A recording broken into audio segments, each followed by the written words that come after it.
خلنا نبدأ التسلسل بالمعاناة. من أول ما صرت وشلون شبيت، من أول صدمة كانت بقرب الناس، وأول موقف أذكر بيه انحطيت.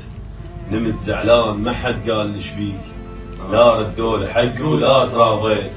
وراها من الوجع فزيت كبران، ولو أقدر أهجم كان هجيت. بس هي الظروف تجبرك تعيش بنفس المنطقة اللي من عدها عانيت. كنت أشرد بحجة تغير أجواء، واكثر شي عرفته وبيه تأذيت.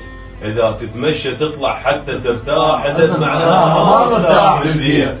كنت أتمنى أطلع أنا غلطان، ولين حساس صاير هيج حسيت.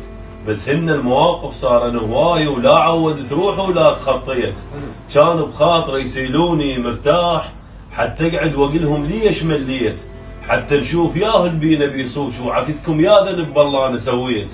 قلت اكتب قصيدة وأنا متعوب، ودا يقروها بلكي يجيسهم بيت. بلكي اسلوبهم يتغير وياي ويحسون بي بوحدة ضليت. ولين أدري الصدق ما عندهم إحساس، كنت أتمنى أصلا ما تمنيت.